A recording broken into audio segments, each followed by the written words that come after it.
Welcome to You, But More Powerful. I'm your host, Rhiannon, and this is your go-to podcast for raw and expansive messages from health, fitness, business, and mindset, and as always, with a little bit of fun sprinkled in. My purpose is to help you step into your most powerful self and build your dream life. You'll gain clarity, connection, and confidence with a whole lot of practical skills along the way. I know you're in exactly the right place to level up, build the body, mindset, and life you absolutely love and thrive in. Let's go. Hello. Jumping in with a quick little intro to let you know that this episode was definitely impacted by the internet quality. We do apologize, a little outside of our control. Please bear with us, enjoy the episode, and looking forward to hearing all of your takeaways. Hello and welcome back. We're hoping that the internet reception is going to work really well. So for those of you that are watching, you're going to be able to see if Elisa's internet reception goes in and out. And for those of you that are watching as well, you're probably going to see I have a big red scar up above my eyebrow. I'm going through some eyebrow tattoo removal and it happened today. An old version of me would have been like, oh no, can't record a podcast because I have a funky looking eye. I better put some makeup on it. No, who cares? So you guys are blessed to see this, and you're also blessed to see Elise here. That's right. Absolutely. So for those that have been listening or watching the podcast for a while, you would have, I can't remember when we released that episode, but there's been so much that's happened since then. I know. Like that was like, what was it, like August or so last year? It must have been. Yeah. Or it might have even been before. Because I think there was a bit of a delay. Yeah, when we actually uploaded it, but it was a while ago, basically. It was a long time ago. And some really good stuff in there. So if you haven't listened to Elisa's first one, we've got her back in again, but please go and have a listen and then come back in because today is going to be pretty fun, if I don't say so myself. But also we're going to have a bit of a chat around like where you've come from comparatively to the last time we recorded the podcast. And that was kind of leading into that original first photo shoot and a complete, like, it's hard to even put into words, like how much you grow each and every time, like you do something new, but it's inspiring and really awesome to watch as well. It's crazy. Like I think about to that version of me that recorded the podcast last year. I feel like that was a whole nother person. Like it's crazy. How much you change and evolve. And you know what? Just on that note as well, it is actually really crazy. Like you don't realize how much time passes and just how much growth that can happen. Like the time goes so quickly and the time's going to go anyway. And I'm just hijacking the start of this combo and we're already going rogue. But I was reflecting in my car the other day and chat around like, and I should preface this as well. For those that don't know, I've known Elise for, I don't even know how long now. It's been a very long time. We've been friends much longer than we've been working together. And I mean, technically we were working together then, just you weren't client relationship. I wasn't paying you. No, we were still talking macros. We were still talking training. Like we were doing all the things. I know we were having a chat around when we're just going to run with this dodgy internet, but it's fine. So leave us some feedback and let us know if it's really hard to we hope it's not. But you know, reflecting on growth and development and change and aging, and we're having a laugh around like, you know, quarter life crises. And you're 26 now. Yeah, 27 in 2 months. Oh my god, it's going so quickly. Nah, I just like to stir the pot. It is. And it's so funny because like I'm actually older, like I'm 29 and I'm like, oh yeah, you're old. You're about to be 30. Ew. I'm kidding. No, but it actually, like, I was reflecting on it and I was like, I am actually really excited to age, if that makes sense, but not in the sense of like, oh, I just want to wish my life away, really about like bringing presence. And this is something that this kind of does move into talking about the photo shoot. So bear with me, everyone, but it's like, reflecting on how quickly the time goes, how present we need to be. I was like, I'm actually really excited for what's to come over, you know, yes, I'm not turning 30 until March next year, but that whole decade of like growth between 30 and 40, like it's really exciting to think about and just exciting to also know that I'm in a position now where I really do still struggle to be present, but I feel like I'm way more skilled at it now comparatively to me at 20 years old. And that's something that I really tried to drill into everyone in the most recent photo shoot. And I think you really nailed it. Like we spoke about that a lot, about being really present on the day, just enjoying the day. And I'd love to hear, like, what's your take on that component of just actually being present and enjoying the moments? Yeah, definitely. It was, if I compare it to the first shoot, I definitely had a lot of like, I had a lot of fun the first shoot, but those like negative thoughts and like, oh, like I'm a bit like, I was like, oh, a bit nervous to see the photos, and I was a bit in my head about it, and I was like, oh, like I'm not where I want to be. Whereas this time around, like it was just like I didn't even think about that. Like for me, it was just a fun day. Didn't really give a shit like what I looked like. I was bloated. I was on my period. I was just in the moment having so much fun, living my best model life. And I just didn't even think twice about what the photos would look like. I didn't really give a shit. Like it was fun. I was just there like working my magic. We need to put a clip in of like you like actually rocking it, because I was looking through like through the content over the last couple of weeks, and honestly, like just to give you credit like publicly here as well, is I actually got a lot of feedback from a lot of people that were there on the day, and also others that we mutually know. Obviously we're from the same town, or whatever you want to call it, city, but just feedback from others on the day to say that your confidence is so inspiring, and they really desire and aspire to be that way. And I think it's really important to share that it wasn't always that way. You weren't always so like confident in yourself and rocking these things. And like to look at you now, it's night and day. Yeah, 100%. And that makes me feel so nice that, people think it is inspiring. And I think like, if I can inspire that one person to, become more confident in themselves, like that makes me so happy, because it's so true. Like when I was a kid, I was pretty confident, but then over the years, I just slowly lost my sparkle a bit. And then just getting that back, and just even more like, and for the first time in my adult life, being so confident is just so exciting. Like, even though I'm not where I ideally want to be, like physique wise, I don't really give a shit. Like I'm confident, I'm living my best life, and I just like love myself, so it wasn't always like that though. It's the best thing ever, I think. And just to like, obviously they can listen to, the detailed stuff about where you were at before, but correct me if I'm wrong. And I know we've kind of had conversations, but I just want to share for those that are listening and haven't been, privileged to have this kind of behind the scenes chat, is like, the way that you approached things this time is like taking things very seriously, not too seriously that like perfectionists overtook, but seriously from the get-go, to really dial everything in terms of the training, nutrition, mindset, lifestyle, etc., but being really realistic about progress and actually chipping away at organizing your makeup and organizing your hair and having a look at outfits. And for those that are, I know there's a few people who listen to this thinking about the next shoot, but for anyone, and to give them advice, what was your, I guess, moment between the last photo shoot and this photo shoot in comparison to just how you eased in with this complete attitude? Yeah, I definitely think that after the last shoot, because I remember you saying there was going to be a future shoot, and I was like, okay, I just want to be like a bit more on point for this one. So then as soon as it was kind of announced and you're like, okay, prep starts now, it wasn't so much like I was going from like all or nothing. We'd been slowly building up to it. So we had a chat, and it was simply just slightly turning up the dials on what I was already doing, which then didn't make it so difficult. And yeah, maybe I didn't hit the exact physique that I was hoping to by the photo shoot, but I made so many gains in terms of getting in there and getting my sessions done. We had a really great, I uncovered a little bit about my nutrition, and it was really cool to like uncover that layer, getting in there, getting my steps up. But all of that was just simply just turning the dial up. And I feel like I was a little bit more prepared this time as well. I kind of made that commitment to myself. Okay, prep starting now, dials getting turned up. And I also didn't leave things the last minute as well. So I was in there having my looks from the get-go, what kind of vibe I want to go for, hair, makeup.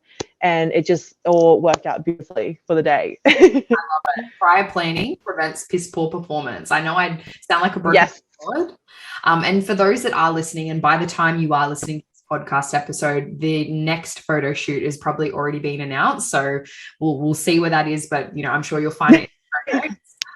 But it's like, we have these conversations early on in the piece, and that's why there is a prep, because the reality of it is, like, we all have lives to live. Everyone's got varying levels of commitment. There's moms with multiple kids. There's moms that have just had kids. There's people studying at uni. There's really, driven career women. There's a range of different people taking on a range of different tasks, that your whole life isn't meant to be consumed by this photo shoot. What it is actually a snapshot, and multiple snapshots of moments in time to celebrate the hard work that you've put into your mindset, to your lifestyle, to your training, to your nutrition, and everything about growing and developing and just being the best version of yourself on the day, and like just marking that. And I know I'm going to go on a bit of a rant again now, but I was talking, I can't remember who to, but it's about like looking back in 50 years time, like being 50, 60, 70, 80, whatever. You're not going to look back and be like, I had my period, I shouldn't have done that photo shoot. It's so true. Literally, like me, like when I'm 90, I'm going to be like, oh my God, I love me. I'm so glad I did that. Even me now, I'm like, I don't give a shit if I was bloated. I did that. So it's going to be cool to look back in future. Like, you know what I mean? Like, and be like, wow, what an achievement, and how cool to look back on that. Absolutely. Yeah. There's so much to go down. I really want to talk about some of the things that we uncovered that you just touched on before. Okay. We had an interruption by a moth or something that hit Elise. So I'm not quite sure where we ended that last little segment. But what I really wanted to uncover is just the confidence that you, in your own words. And I think we'll kind of uncover it as we, have the conversation today and touch on different areas. But I really do think it is kind of a all-encompassing thing. Like, it's not just one pivotal moment that gave you the confidence. It's all of the little pieces of the puzzle that were laid in over the last 12 months. Like, it's not just one moment in time that was the game changer, which I think is important for people to understand and hear. And I speak on confidence a lot about being, when we're aligned and doing what we said we would and honoring our word to ourselves, it's that process that gets the outcome, as opposed to the specific outcome itself. But the actual process of us honoring the things that we say we will, that's the thing that makes us super confident. Do you agree with that? Yeah, 100%. Like, to all of that, I definitely think that, it's a good reminder that, and it was something that I had to learn, that some things do take time, and confidence and that self-love for myself took such a long time to get to this point. And I've probably still got so much growth in front of me. And also in regards to, it's all those little bits of the puzzle as you go, it was, as we're going, making those slight changes there. And exactly right, when I actually set my mind to something and I go, I'm going to do this, to do it, it's like the most rewarding thing. And it's just the best feeling, because you're like, I committed to myself. And it might even just be like, I want to get 10K steps a day. And like, you might not think that's a big thing, but to then tick off across the week doing what you said you were going to do, it gives you such a, like, it's almost like a hype. You're like, wow, like, I did that. I did what I was going to say. And I feel like it just kind of sets you up for building those good habits over time. It's really rewarding. Absolutely. And I think, where it comes into like coaching as well is, yes, we, accumulatively get these things over time, and not to, discredit like 10,000 steps to, comparatively to where you first started, and, realistically getting that right, and, staying there. But then also how much you're driving up your intensity within the gym and your meticulousness with your nutrition, all of these pieces of the puzzle. And again, going on a bit of a tangent, but it needs to be said, is that when those pieces of the puzzle start to, get knocked over a little bit, I'm picturing like Jenga pieces, right? And we're just adding each little Jenga piece on top, on top, on top. There may be, and there probably will be, let's be real with life, there'll be times where, someone's going to pull it out and shit's going to come tumbling down. And the coaching element comes in to be like, all right, let's just focus on the basics. Let's not think we have to get back to 10,000 steps with 25,000 hours in the gym and 50,000, minus 50,000 calories, right? Over exaggerating everything. But it's like continually bringing it back and piecing those pieces of the puzzle back together. Yeah, 100%. And we've had a lot of conversations like that recently where I think it was like in late March, I got really sick, and I remember I had been going so well, and I did fall into a little bit of that all or nothing approach this particular week. And then I hadn't been really scheduled and everything fell apart. And I was like, oh my God, I'm in a rut. And I think it was just really important to, it was like you said, like the Jenga. I then suddenly felt like everything was getting pulled out. And it was good to just take that time to then, we had a few chats about, maybe what was working, what wasn't working, but then slowly building back up to it again. Like you slowly then increase my calories a little bit because you're like, let's build back up to this, and all different things. And at the moment, again, I said I wanted to strip it back down to basics again to tick off a few boxes. So I made a commitment myself early this week that I just want to get my 4 sessions in and track my nutrition. And then next week it'll be that plus maybe something else. So I think it's definitely, when that happens, you get those, you feel like maybe everything's falling apart, like what we've worked through. It's just slowly then turning that dial up a little bit. Yeah, absolutely. And you nailed it, because it's like you need to strip it back to basics. And by you doing that and taking those boxes off, you get back. I don't like to use the words as get back, but you kind of jump back to the path that you were on way quicker than you sitting there going, I'm going to get up at 4 o'clock in the morning and I'm going to do everything perfectly 7 days a week for the next 7 weeks. And it's like, ideally, we want to line up as many perfect weeks as we can in a row, but we need to understand that we're not always going to have perfect weeks, right? So it's that consistency over time, and stripping it back is what gives it to you. Yeah, 100%. As well as putting in the work. That needs to be said. I'm interrupting your episode with an incredible announcement. You need to be on the email list. If you've been following along on Instagram, you would have seen the teasers. There is something coming soon. I don't care. Unsubscribe after. Well, I mean, I do care. Make sure you stay subscribed, but just get your ass on this email list. Trust me, you don't want to miss it. It is getting announced this week. So make sure your email is on the list. You'll see the link in the description and show notes below. Head there, leave your email, return back to the podcast episode, and keep on listening. All right, I'll let you guys get back to the episode. So I just wanted to go back to what you said about the conversation around turning up the dial and uncovering a few things nutritionally. And I think it's really important to preface this yet again, that the results that we have right now are literally our compounded efforts over the last 12 months, right? And the way that we've always done something gets us these current results.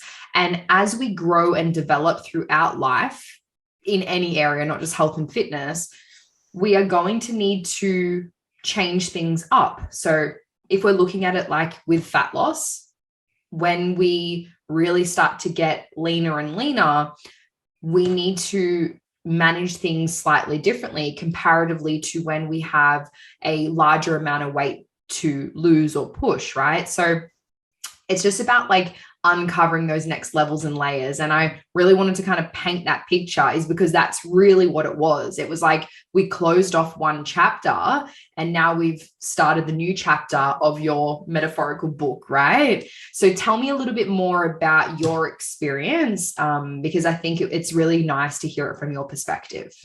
Basically, it's actually kind of funny because I was reflecting on this, because I knew I was going to jump on here, and I was reflecting about this particular thing. And it's funny, for such a long time, like in the past when I did previous diets and all that, I could sort of do like the whole eating less Oh, what was that you said? I said prior to working with me. Yes, there we go. Yes. Like the whole less calories thing, easy peasy. But my problem was always maintenance. And even sort of at the beginning of like working with you, maintenance was like such a big thing to learn, because I was like, having to just maintain any results that you have achieved. And now it's like the opposite. Like now I'm like an absolute maintenance queen. Like I can live my best 80-20 life. And it's actually exciting, because to me that was like such a big growth, because we binge eating. So to be able to do that was just like amazing. I can maintain. But now that new challenge of actually doing a proper fat loss phase deficit, and it was actually like we had originally started it like a few weeks, probably like, I don't know, 6-8 weeks ago. We said, okay, like, look, we're going to do a bit more of a like harsher deficit.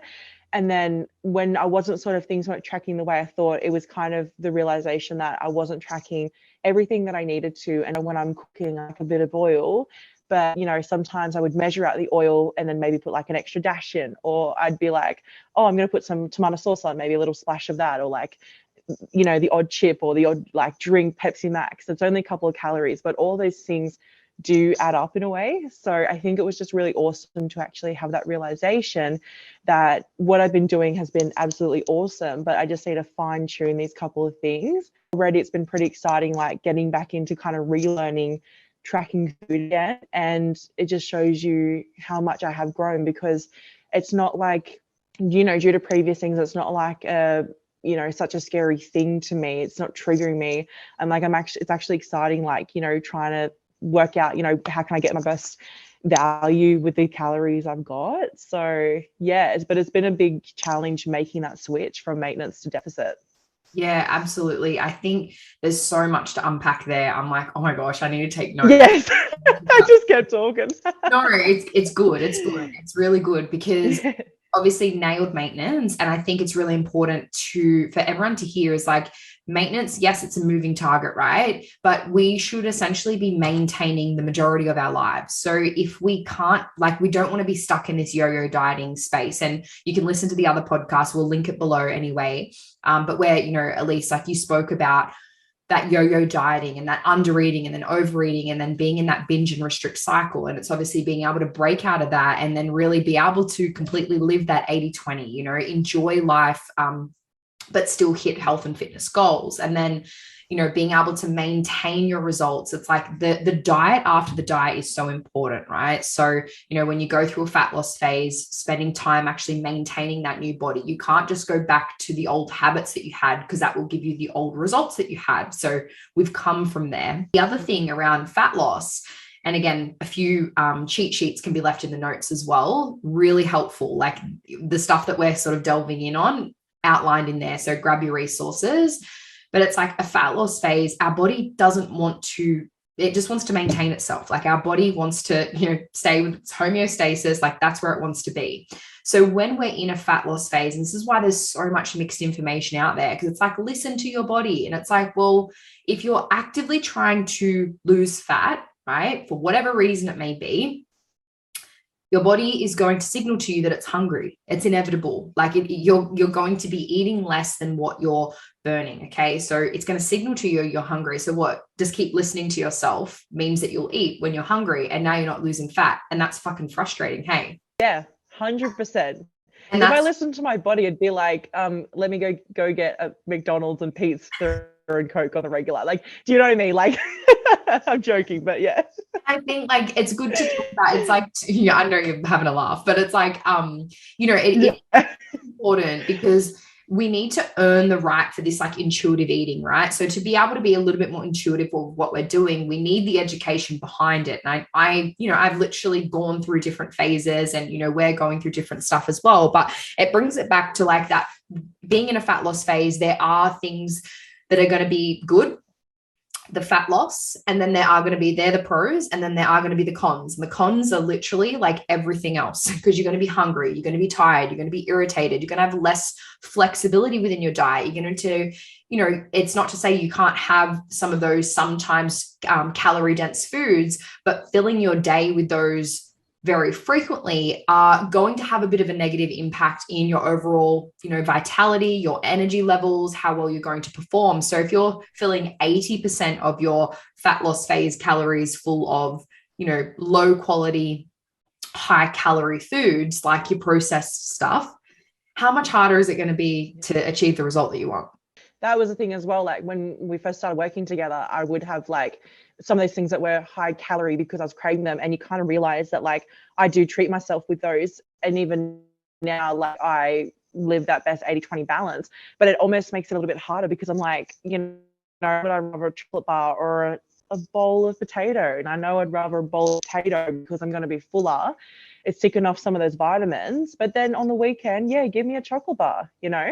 Absolutely. And I think it's, again, back to that education, understanding like how all of this stuff works. So, when we're talking here, is what we uncovered were, maybe a little bit more of those foods that, again, were sneaking in without us realizing. And actually a good fact that I learned at a seminar recently was that when we are told, like, if we're not tracking things, and again, tracking doesn't need to be MyFitnessPal weighing and tracking everything. It depends. It's going to be varying scales. Sometimes it's going to be useful. Other times you might be keeping things like a food journal or whatever. But if we're told to recall or report our food and, track what we had and tell us what we had in the last 24 hours, they've actually done studies, and even dietitians underreported how much they ate by about 10 to 15%. And then for general population, it's like anywhere from 30 to 70% underreporting. So it just goes to show, oh my God, legit, like how much you might not realize that you've had. And I guess I encourage anyone, like, test this with yourself. It's the same thing with me. Like, this is why, like, I plug everything into MyFitnessPal. But if you asked me at the end of the day, tell me what you ate, I'd be like, oh, I'd be trying to remember it, because there's so much other stuff that goes on in my day, even when I'm eating similar foods, right? But it's like I've changed some different snacks. It's like, hang on, did I have the banana today, or did I have an apple today? Like, trying to remember that stuff, and why. Like, we have other stuff to fill our brains with, right? So when we think about a fat loss phase, and we might only be in a, say, 15 to 20% deficit, if we're kind of sitting in that mid-range, less aggressive, but, a little step up from just that slight entry level one. It's like, if we're underreporting what we're having by 30%, we're no longer in a deficit. It's crazy. And like, I realized that as well. Like, when we actually sat and had that conversation, and I said to you a few things, I kept saying things, and it was like a realization. I was like, yeah, pre-workout, I don't track that. And like, I looked at the pre-workout I've been using, it was 120 something calories. And here I was just shotting it sometimes twice a day. So I was like, oh, okay, that's interesting. I think it is an interesting thing. And again, like, I'm not here advocating everyone needs to track their pre-workout, but having a look at different things. There are pre-workouts that are like 15 grams of carbs, some of these pre-workouts, and that's literally like having half a banana as an example. So, thinking about that in conjunction, like, all of these little things, like you said, can add up. And I think the other topic that I wanted to talk about when you, went on your rant, no, I'm joking, I'm hijacking stuff too. It's like the conversation around tracking things a little bit more under a microscope. And I've actually had a lot of similar conversations within the team, even in DMs, like hearing some things. And it's like, you may have come, especially those that have, fit within those that I typically work with. You've probably come from a little bit of a, not an eating disorder, but maybe some type of disordered eating behaviors or some skewed ways thinking about things. And where, tracking stuff may have been very almost restrictive again, and not that kind of, let's focus on adding things to our diet rather than taking things away. But then it almost becomes this thing of not giving yourself enough credit. And what I mean by this is, it's like you have way more knowledge right now comparatively to when we first started working together 2 years ago, right? The level of knowledge that you have now, leaps and bounds. The mindset that you have, completely different. Like, even on a cellular level, like, you're a completely different person, right? So then it becomes this, oh, I don't want to track things a little bit too meticulously for fear of old behaviors and old habits. And that's a very valid fear, and not to discredit that. But on the flip side of that, it's like, you are not that person anymore. Back yourself that your mindset has shifted, and you're actually using this as a tool in your tool belt, as opposed to a way to beat yourself up.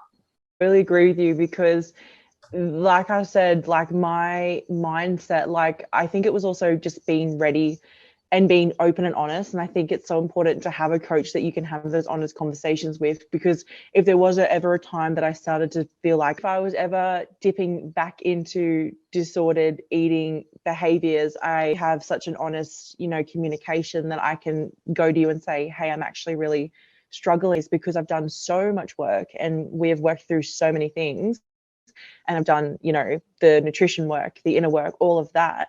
It's, you know, doing this again for me personally hasn't been triggering, because I'm at a point now where I'm so comfortable with food and I'm not binge eating anymore, that it was like not, it wasn't hard to go into this. It was actually exciting, because I was like, now that I have the knowledge I do about food and I live an 80-20 balance, it's actually kind of exciting seeing how I can create, you know, recipes and meals that fit within what I've got. And it's just actually really awesome to have the knowledge of macros and calories now. And because I want to achieve a certain physique goal, it's actually just more like, yeah, I'm really comfortable with it now.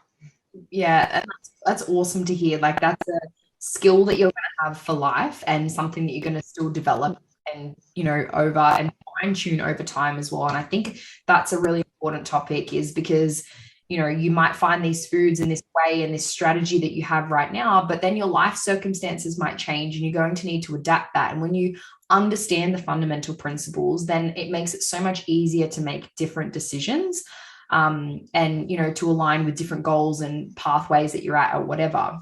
I hope you're enjoying this episode. I just wanted to take a quick break to let you know how you can work with me. I currently have places inside of the Glow Up program. If you don't know what this is, it is a completely personalized programming, nutrition, and education online coaching service. I've specifically designed this to help women get strong and shape their physique, whether that's lose fat, build muscle, or both.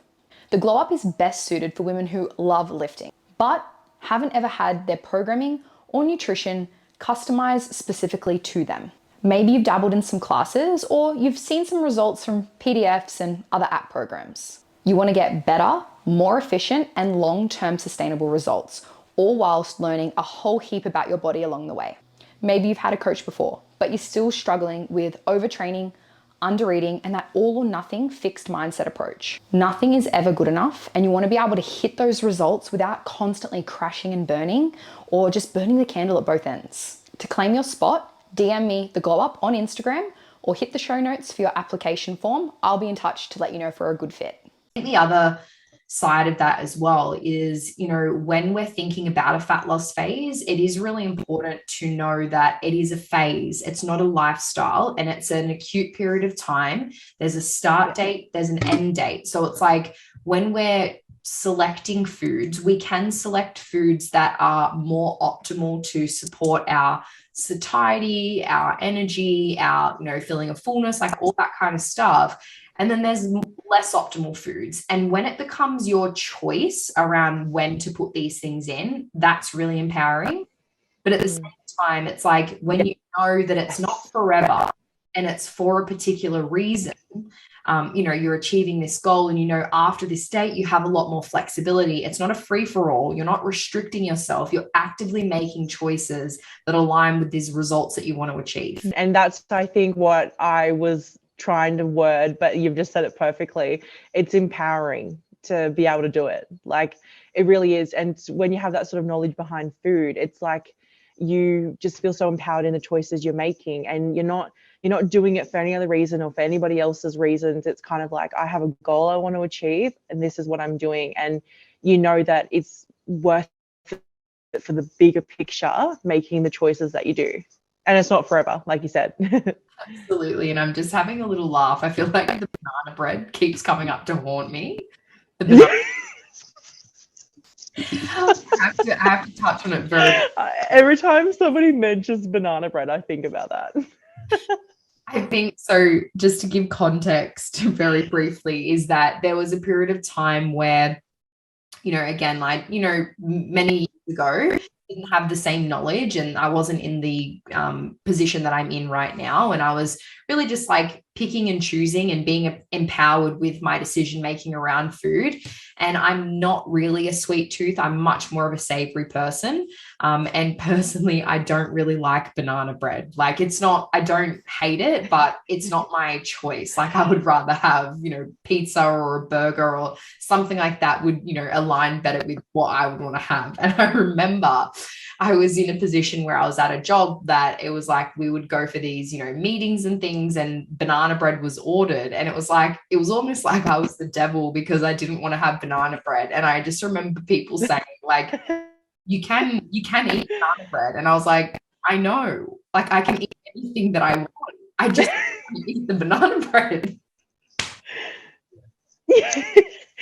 You're like, you'll need to back off with this banana bread. You're like, I don't want to eat it. I'll have a burger, but I don't want, and look, I think, you know what, just to kind of, I guess, shed light on others, I feel like that's actually a very common thing, is like people see a change, and I know that you've experienced this to a level of see a change in the way that you're behaving, whether that be with your training, with what you say yes and no to, what you eat, all these decisions, and you're well within your right. These are things that you want to do. Sometimes often people like to have their opinions on things, and a lot of the time it's them projecting their own insecurities onto you. But I think, when it comes down to commenting on food, it can be a very touchy subject, especially depending on where you've come from. But I think bringing it back into, like, you're making these choices about when you want to consume certain foods and not, based on the results and goals you're trying to achieve, and really standing firm with that. Can you tell me a little bit about the experience that you've had when people do make comments around your food, just in general life, and like, how do you handle that now? It's kind of funny because I feel like, in the past, I had a scenario where I was at somewhere and there was cake, and I was like, first of all, I didn't feel like it, like, and also I was like, no, I've already, like, was planning to use my calories on something else. I was going out for dinner that night. And it's funny because past me would be afraid to say no to somebody. So I would have just been like, okay, I'll have the cake and I'll eat it. But I just have the empowerment now to be like, no, thank you, I'm all good. I'm here to celebrate this person's birthday, but like, I don't have to eat the cake, and it's no disrespect to anybody. It's just, I wanted to use my calories for going out. And I think it's just, you don't have to do it in a narky way. You can just be like, no. And if somebody chooses to keep pushing the point, then I think that's kind of, like, whatever, it's like water off my back. I'm like, well, I don't know why you're so upset that I'm not having cake, but but like, I'm all good, like, move on to the next person kind of thing. It's almost like they want to justify their behaviors. I think it comes down to, yeah, it almost feels like they don't really want to eat it, but they didn't feel confident enough to say no, and then now they're like, oh, you have it too, so we all feel good. And it's like, we're using food, like a piece of cake, as like a I don't know, like, not a sword, but like I don't know the word for it. I've lost the word, but it's like, demonizing this food of like, oh, I'm bad if I'm eating it, so if you eat it, I'll feel better. And it's literally just cake. Like, it's not a problem. Yeah, literally. And I think as well, like you said, like, you often get people go, well, oh, like, it's just a bit of cake, like, you can eat it, like, it's not bad. And it's like, it's not about that. Like, it's not about whether it's good or bad, but like, just, I don't want the cake right now. I know. And that's the funny thing is, it is when, again, like, planning things out, and you've already made a decision of like what you're going to do. And all it is just staying true to your word and honoring yourself. And again, like, building more and more confidence with that. Literally. And just being confident to say no is something past me struggled with massively. Yeah, actually, let's talk about that, because I feel like that's a big one for yourself. Like, I obviously have been able to, see this develop and change over time. And even just sharing a lot of your wins around like alcohol and decisions there. There's been a lot of growth and a lot of shifts that have happened over the last 12 months. So tell me more about this saying no and setting your own boundaries. It's actually funny because I always forget that is such a big part of my journey, and I always kind of forget about the progress I've made there. But you're so right. I was always such a people pleaser. Like, that's just my personality. Like, I just always don't want to ever do wrong by anybody. And the problem was, for so long, that almost deterred my, I don't know if that's the right word, but like, kind of slowed down my progress, because I was saying yes to all these social plans that I was like hardly ever home. eating out, drinking multiple times a week, here, there, and everywhere, missing out on training sessions because I was out doing this. And I just didn't want to ever do wrong by people. And I really struggled to say no to things. I even struggled to be like, no, not tonight, but how about another night? I was like, yes, I'll do this. Yes, I'll do that. And one big thing that was also just drinking alcohol. I was so uncomfortable with like going out and not drinking for such a long time. It was such a comfort blanket to me. And it was I used it as such a confidence booster. But over time, through, slowly improving on my training and my nutrition, I kind of realized that alcohol was such a like security blanket for me when I went out. And I thought it was this fun, like confidence booster. And it was to the point that I honestly felt like I couldn't go out without being lit. Like I was like, oh, I'm not confident, I'm not fun. And it just kind of took, the whole time of like working on my training and my nutrition and myself to realize it wasn't what I thought it was. And it was actually a bit of a slowdown in my progress as well.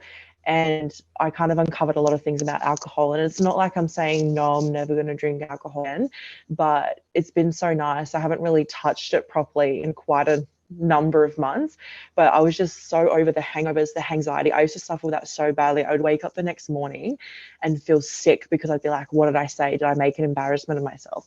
Oh my God, like I would be stressed for days. It's not good. And the hangover, and then I would do nothing the next day. And I think it's such an amazing thing to just be able to go out now and not drink and get myself a bloody Coke, no sugar, or a Red Bull, and just sit with that and be my confident self. Like I feel like I can be the confident version of me that was drunk but sober, because I've just become so much more confident in me that I'm like, I don't need that. I really don't. I'm amazing as me. I don't need the alcohol. And it's funny because for so long I thought maybe people would like get upset by me not drinking at things, but like nobody actually does. Nobody cares.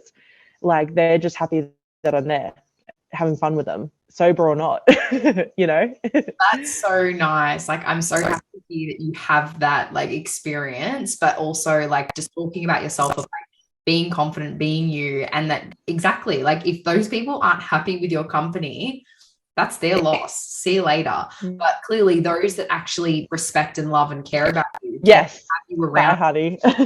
yeah, like you can be around them without having to be drunk. And that's something, again, like, coming from, I was like 19, 20, like I was the exact same. I wasn't going out anywhere unless I'd had 50,000 pre-drinks. And, back in the time when Geordie Shore was like all over, Jersey Shore, Geordie Shore. I love reality TV. Yes, I'm watching the Jersey Shore reunion and lots of other things too. But anyway, going out and partying and having pre-drinks, and it's not to say like you can't have fun, but it's like, when it becomes a safety blanket and of like, oh, I can't do this without it. It's like, okay, there's actually a deeper problem here around, and it's usually surrounded around your worthiness of like, I'm not good enough unless I'm doing this, or I'm not good enough, like, or I'm not good enough unless I don't have this red dot thing on my eyebrow. Like no one really gives a shit. And if you're here on and watching me, like, ew, she's got a scar up there. Get off my page. Like, savage. It's true though.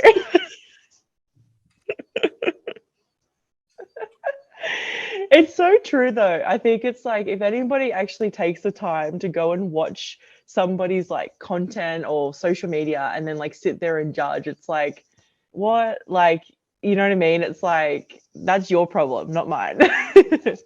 And that's it. I think like at the end of the day, people are going to judge, like no matter what you do. I know that they'll be judging myself. There might be people watching this that are judging me and judging you, like whatever. Everyone else's opinions are that's their entitlement. They can have their own opinions. They're none of our business.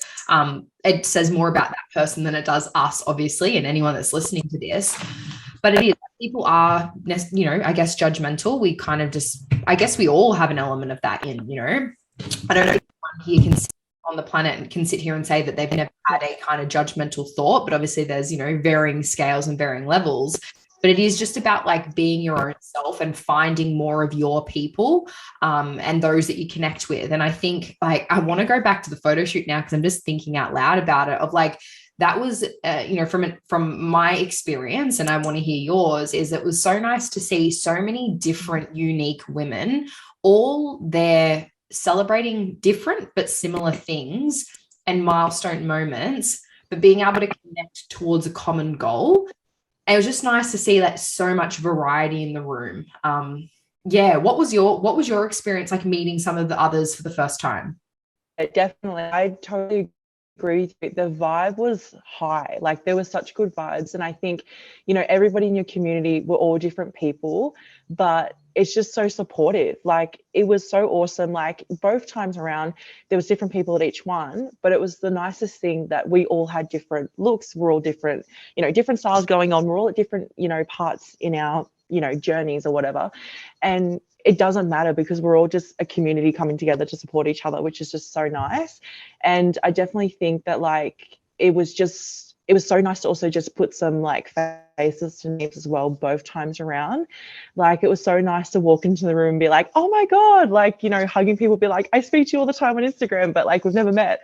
So it was cool just to like actually meet people. And, it's kind of funny because it's like, both times, even the first time around, even though I was, still had a bit of thing with my confidence and I wasn't, how confident I was this time, even then, despite how I was feeling, I still never felt judged by anybody in the room. Like everybody was just so supportive and we're like, yes, girl, get it. Like, it's just so nice. So, I love that. It's so much fun. And it's like, it is true because if anyone was judgmental, it's like, ciao, like they'd, be out of the community. See you later. Like, but it is meant to be like, it is supportive. And I think I share this similar sort of opinion, I suppose, with Michael, and we talk about this. And I know I've mentioned this to you before as well, is it's like, you're never going to hate on someone trying to make themselves better or do better for themselves, right? Someone who's working and improving on themselves, like it doesn't matter where they're at. We all start somewhere.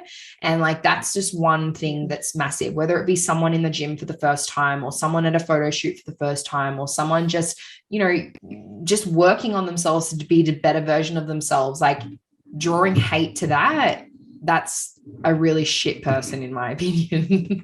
I agree. And I think that like anybody that ever judges anybody for like taking on, improving themselves, working on themselves, it just says a lot about that person's character. Like, how can you ever judge somebody that's trying to become a better version of themselves, Yeah, no, I agree. Hi, it's Ree again. I just wanted to interrupt this episode super quick to let you know that my free community group where we talk things training, nutrition, mindset, lifestyles, Q&As, polls, you name it, we're in there. The vibes are going strong. So it is a free community group on Facebook. You'll find all the details in the show notes below. So please add yourself in there and I look forward to chatting with you. So I want to go, like, obviously we talked about the nutrition and we talked about everything being a bit of a process, a process over time to get the results and build that confidence.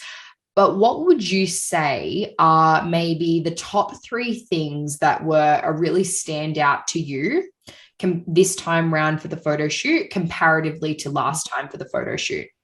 The 3 things that kind of stand out for me is just the feeling okay in my own skin. I think that's like the number one thing this time around, like just being able to get up there and like be so happy with the progress I've made and just absolutely own who I am right now, right as I was at that moment. And I think just that ability to just be so comfortable was bloody amazing. I loved that. I think as well, just the vibe, like just being able to, chat with others on the day and like have that supportive, community. I really love that. And also I think just the prep is so fun. Like I loved putting together my looks. I loved planning my hair and makeup, putting in the work. And I'm so happy at the things I did achieve during that time. So I mean, basically the whole thing. I love it. The WhatsApp group was going on. Like I was having so much fun. I know. Myself. I was like, yes, I can't wait. Yeah, so good. But like obviously we have I've got my free community group. I've got my community group for those that I'm inside of the coaching, and then opening up that WhatsApp messenger. I think it was just yeah, it was nice just to be able to share in the moment things. And obviously this time, and, you know, as I continue to grow and develop too, like there's a lot more structure and new things, ways that I'll create, I guess the prep and the actual photo shoot experience itself. But I think, yeah, you said it perfectly of like you just feeling really confident, like you could see that, you know what I mean? And I think like we'll have to share some reels and check out all the content to showcase like you absolutely like just slaying. Like even looking through some of the footage, I was like, oh, like we should put up a comparison like photo shoot last time versus photo shoot this time, because you can just see. Yes. And I think like it is. Oh my God. Yes. I love that. Yeah, it is important for those that are listening as well that haven't maybe experienced it or only experienced it for the first time. Like, what advice would you give to someone that either hasn't experienced it yet, or those that did it for the first time? Would you recommend that they did it again, or like, what's your experience on the difference, like the growth that you experienced after you ripped the Band-Aid off for the first? Yes, basically, I think anybody that has done it or is thinking of doing it, just do it. Like, I'm serious. I know it might seem like a bit of a scary thing, especially if you've never done it before, but it is absolutely the best thing, just getting out of your comfort, and you'll just feel so good after it. And I definitely think that if you have done it, or maybe, you know, you want to do it, but you feel like you're not where you want to be, don't let that stop you from doing it. You know, I was the same. I didn't hit the physique goals I wanted to, but like you said a little bit earlier, you know, in 50 years time, that's not going to matter. It's such a fun thing to do. And I think that, you know, just be easy on yourself, and don't, you know, if you do it and you're like, I don't like those photos, or I don't like this, I don't like that, just be easy on yourself. Like, you know, take it for what it is. And if anything, you know, if you're really, you know, maybe like, oh, next time around I want to be a bit better, you know, use it as a bit of motivation, like in a nice way. I know that last time I was like, I was really happy with it, but I was like, it actually motivated me a little bit for this time around. I was like, I just want to be a bit more where I want to be with my physique goals. So it was kind of like a motivation. I was really keen to do like a before and after. So I can't wait to get my shots back to do that. But I definitely think, yeah, take it easy, just do it, rip the Band-Aid, and yeah, basically that's it. Summarize it. Yeah, and it's good. It's like by the time everyone is listening to this episode, they'll be able to see some of the pictures. So I'm sure we'll have some before and after stuff. I'm sure you'll take care of that. But it's like, yeah, just being able to see the difference and the growth. And I know the very first photo shoot that I ever did as well, I'm like, oh, like you can tell, like I feel a bit awkward, and it is awkward. Like it is one of these things that we're not so comfortable and we're not so used to doing it. And I, you know, I'm behind the camera all the time, and it's still something you might get a little bit nervous about. But each time that you do it, it's like when you practice a squat, the more squats that you do, the better you get at them. So it's like the same thing, like your photos, you know, they become this more like magical moment, and just you can see that happiness and stuff in your own self as well, which is really, really cool. I'd love to hear, like, as we sort of, it's funny, we talked about this being a really short episode, and it's probably not, let's be real, but don't expect anything less, right? We're going to have to do like part one, part. I know, we can talk all day. Yes. What do you, like, what would you define as the, I know that we said we can't define it as one thing, and there's no milestone moment for the confidence, but the way that you spoke about how much you loved and appreciated yourself for you and your skin, what would you credit that to? Definitely, it's hard to, I guess, pinpoint that sort of moment where I was like, a flip switched, but I think it was just kind of like the back end of last year. I ticked so many things off that year. I had made progress. I had done 2 obstacle courses. I had done a photo shoot. I had gone from, you know, because it was like we just gone through summer. I'd gone from the summer before that, or wearing a bloody fur jacket in scalding hot weather, to wearing boob tube dresses. I don't give a shit about my arms. Like that difference. It was just making so many changes and stepping outside my comfort zone and ticking all these boxes up, that I think I was on just such a high from so many things I achieved last year and things in my personal life. And step into the new year, you know, you always have that fresh, like, motivation at the start of the year that you're like, I just want to hit all these goals. And I've already achieved heaps of things this year already. So I just think basically doing what I said I want to do, stepping outside my comfort zone, achieving different things, all of that is just over time built my confidence. And also I think especially getting out of my comfort zone, like I really wanted to make a mission to myself this year to become more confident and more like, you know, out there. So it's just kind of like, you know, making more of the effort to, you know, say hello to a random stranger, or, you know, be a bit more out there, be a bit more extroverted. So I just think all of that has just come together so beautifully. That's perfectly summed up. Like literally just facing your fears regularly. Like anything that you're like, I'm a little bit nervous about doing that, that's the thing you got to do.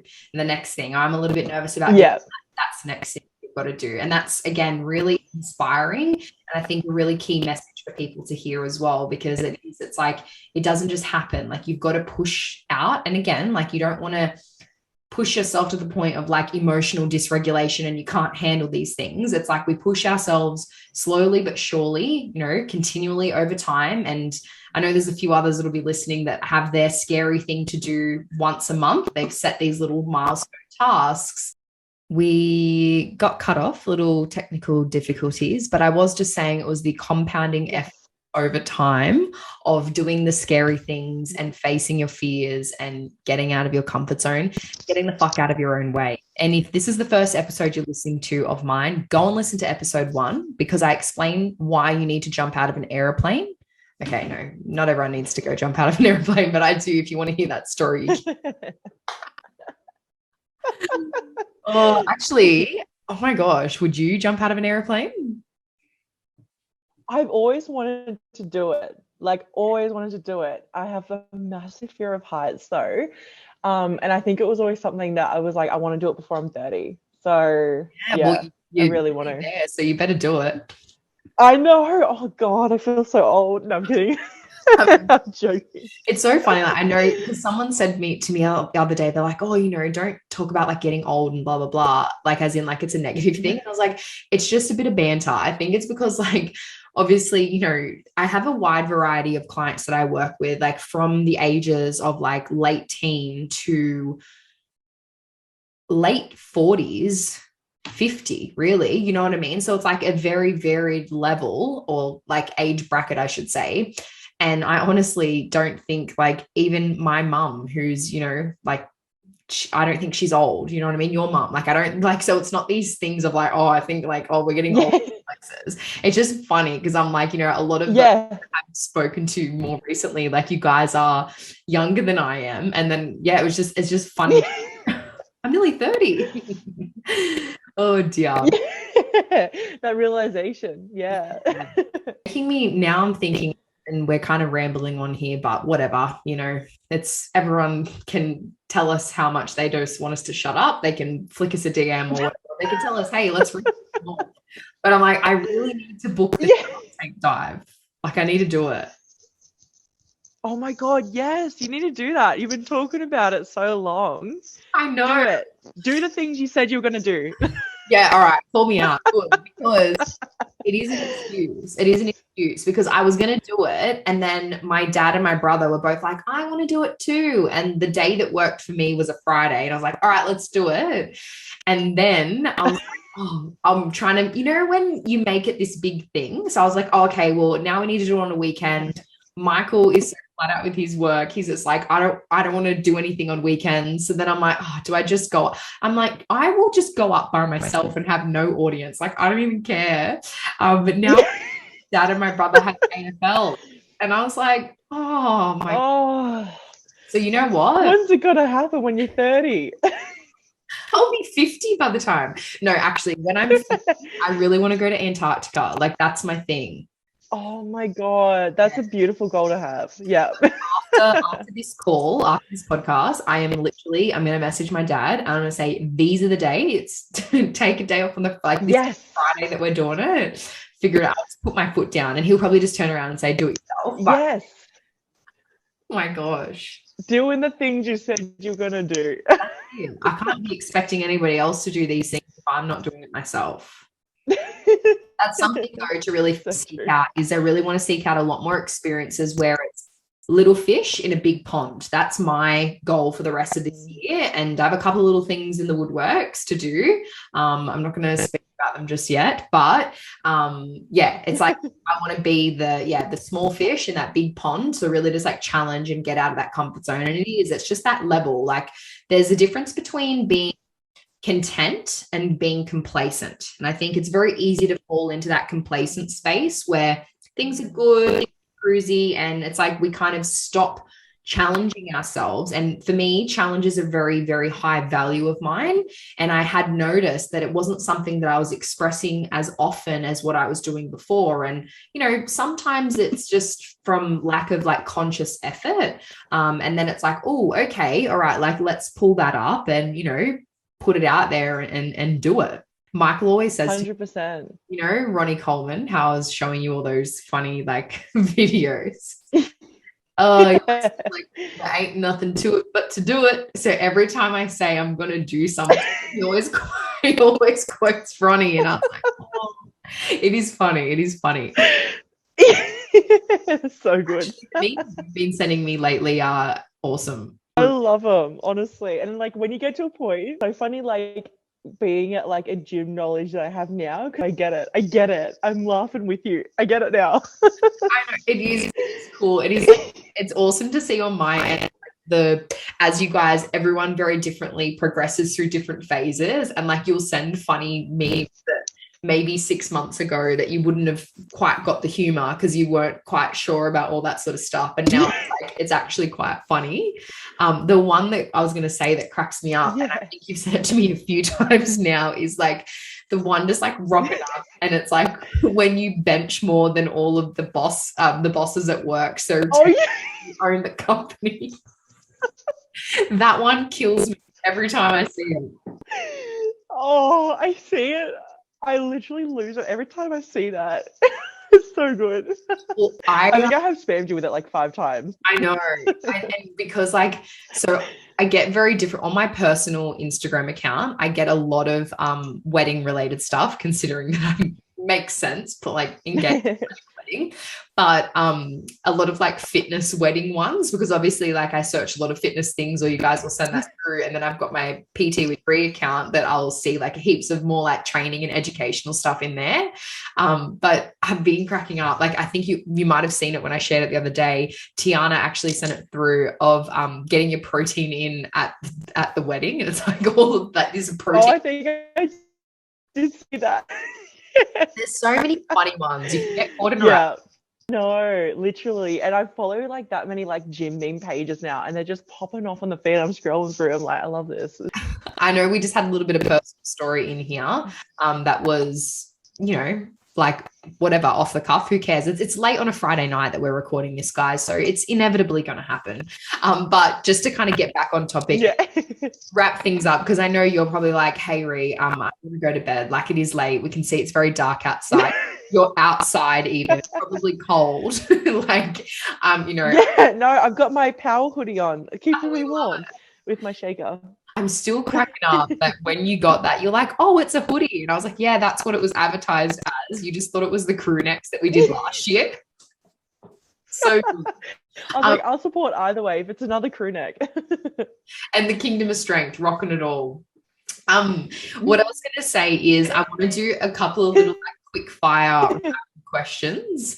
So I'm just going to, these ones are unplanned. I had them planned for others, but you get the unplanned version. So for those playing at home. Yay. All right. So the first one is summer or winter?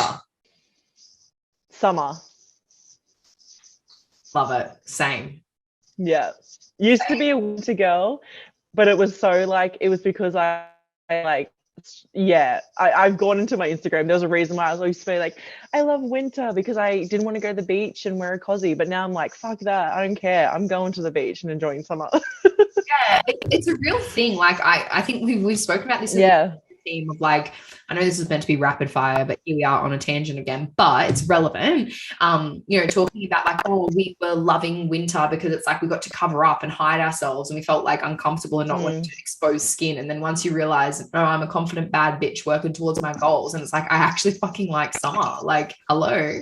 Yeah, I love it. Yeah, dresses, get me to the beach in a cozy. I want to swim. All right. Favorite color? Black. Pink is mine. We know. Pink and black go together. We know. I've got this. Oh, that's kind of like a light pink. I don't have that much pink stuff on me right now. Like, oh, you know what? I do. Yeah, you actually. Yeah. There you go. You do. It's everywhere. It's sprinkled everywhere. All right. Favorite body part to train or favorite movement, either or both? I think it changes all the time. At the moment, it is back because I am trying to feel those muscles in my back that I'm so determined. I'm like, I want to get that at row. I want to feel it in the back. Pet in the back vibes. Okay, I'm so laughing because, right, so I need to demonstrate this, okay? In the gym the other day, we were training, and I was like, yeah, pen in the back vibes, right? And it was late, and what I meant was like trying to hold a pen like this in between your shoulder blades. Like, retracting your shoulder blades back and down is essentially the cue. And I was just like, pen in the back vibes. And Lisa's picturing like stabbed in the back with a pen. Like, what is going on? Anyway, sorry, crack time. It's like it's all of those inside jokes. We're just gonna need to do a whole podcast episode where we just explain all about stupid things that have been said. What was that other one? Stank fish. I know. Yeah. So this is at the photo shoot in the hotel. Bianca's going to listen to you and crack up. I can imagine. So Bianca, with the stank fish, it's back. Anyway, so in the car park that we all parked at this hotel that we went to, that we stayed in, it was around like Darling Harbour or whatever. I remember I just rocked up, like we drove up there and I got out of the car park. And I don't realize that I say things so like matter of fact and one-liners or whatever, but with like a dead serious face every time, because like I'll just blurt out what's on my mind. I think it's why I either like to be alone or in really good company, because this shit that I say sometimes, I'm like, what the hell? So I remember I got out of the car, I was like, it smelled like a fish market for those that like can't smell it.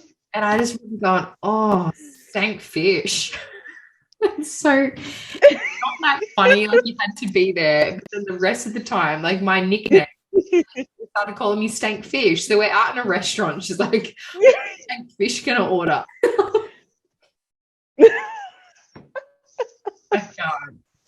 I can't. All right. I feel like we need to end it there. We're getting so tired and like laughing and carrying on. Like I'd love to keep chatting, but I feel like people just probably don't want to listen to this anymore. So please, they're like, what is this nonsense? Yeah, we've got to have a bit of fun. Well, that's the thing with the podcast. I was like, you know what? I've done a lot of like educational stuff and a lot of like chatting and interviewing, but I guess like, the intention behind the podcast as well was to have more of these like fun combos. So I actually wanted to do like a bit of like a group one and get a few of us on, just having a bit of a chat and having a bit of a laugh. God, yeah. And just talking about stuff that's like, obviously still like doesn't have to be health and fitness specific, but just like general like life and stuff, because I think there's so many positives from what you're doing in like the training nutrition realm and those within the team as well, that it flows into other areas. And it's really exciting to hear, and also just to have a little bit of banter. Like you got to have fun in life. Yeah. So 100%. Life is too short. Absolutely. Yeah. So, all right. Well, one last piece of advice. I want you to think about yourself before you uncovered the nutritional stuff And what advice would you be giving someone who isn't maybe seeing some of the results they wanted and might be hesitant about being as honest with themselves as you were? What's the advice that you would give to yourself or to that person?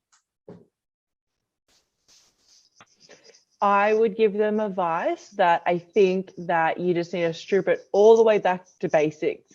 And I think just go back to, you know, having a look over what eating and then working up from there, you know, even if it's going back to hand plan.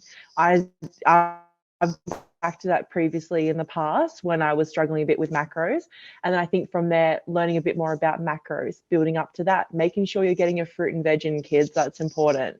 Hitting your water. I think really just stripping it back to basics, building up from there and finding what is working, what's not, and you'll uncover a lot of truth when you strip it back to basics. Perfectly said. Strip it back, build from there, get results, and fucking smash it. Yes, 100%. Thank you so much for chatting. I hope everyone really enjoys this episode as much as I feel like we have. And yeah, we'll have to do another, I reckon, part 3 again, because we didn't cover off on half the stuff we were going to, but we're going to wrap that podcast up now and say thank you, everyone. And on that note, ciao for now. Thank you for listening to the You But More Powerful podcast. If you're determined to continue to expand and grow and reach heights you never thought were possible, you'll want to make sure you're subscribed so you'll never miss out on a single episode. If you loved today's, I would absolutely love your feedback and to see you tag at YouButMorePowerful_podcast on Instagram. See you guys in the next episode.